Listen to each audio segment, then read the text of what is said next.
Hey, job seekers, Melanie here with CGL Recruiting, and today we're going to talk about 4 huge mistakes that job seekers make on LinkedIn. There, I'm also going to give you at the very end one extra bonus thing, but it'll really help with your job search. But these 4 are 4 huge mistakes that job seekers make on LinkedIn. If you haven't subscribed yet, take a minute to do that now. We have additional live events coming up and lots of other things. It's free to do so. Just hit that subscribe button and ring that bell.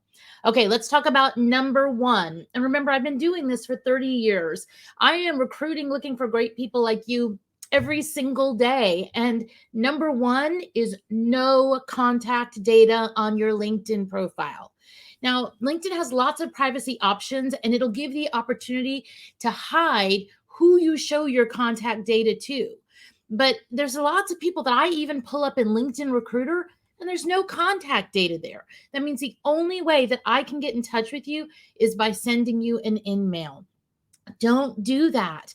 Put at least an email address. If you don't want to put your personal email address, create one just for your job search, or just that recruiters and different companies that have LinkedIn Recruiter to try to reach you can contact you through. So please put contact data on your LinkedIn profile. All right, let's talk about number 2. That is not checking your LinkedIn associated email or your LinkedIn messages. I cannot tell you how many people I get that I've reached out to for a job that they are perfect for that send me a message 6 months, a year, 2, 3, 4 years later saying, hey, is this job still open? No, the job's not open. We've filled it, moved on long ago. If you are looking for a job or really want to be open to maybe what your next career move is going to be, you have got to be checking that email and checking those messages on LinkedIn. And listen, I know it's hard to keep up with LinkedIn messages. I'm getting really close to that 30,000 connections, and I get a couple hundred a week easy, and it's challenging. But if you're a job seeker or you're still wanting to get on that career ladder and move on up, you got to be checking those things. Okay, number 3 is not enough data on your profile. Everybody who's telling you, oh, you want to be mysterious or you want to just put little bits of data so they'll ask you for more, that is complete junk.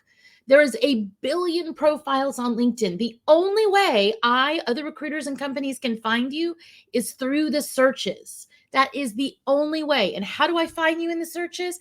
Because of the data that you have on your profile. I'm not going to print your profile. Nobody's going to print your profile. They're going to use that data for the systems to instantly read it all and pull you up in the search. If you think you have enough data out on your LinkedIn profile, you're wrong. Go add more. I'm telling you, add more data. Okay, number 4, not enough connections. Now, remember, I want to be the one to find you a job, but the best way to find a job always has been and always will be through someone you know. And in order to get people to see you and know and make those connections for you, you have to have a lot of connections on LinkedIn. You have to be able to open yourself up more.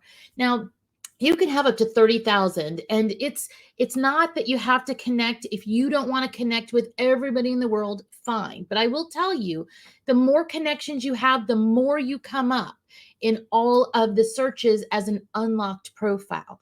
Now, if you're not sure what a locked versus an unlocked profile is to companies and recruiters, please go watch our video on that. This is a big one. You need more connections, job seekers. It will help you get a job faster through the people you know and through recruiters and companies, so you don't come up as a locked profile. All right, let's talk about that bonus tip. That bonus tip is everybody wants to be in creator mode on LinkedIn. It's flashy. I'm a creator. I'm an influencer. Forget it if you're a job seeker. If you want to go into creator mode, you have to switch so that the default is not connect, but follow. Follows do not help you as much as connections do. Why? Well, if you're following somebody, like let's say you're following me, great. You get to see my posts. I don't get to necessarily see yours. When the thing is a connection as opposed to a follow, when somebody connects with you, it automatically defaults for them also to follow you.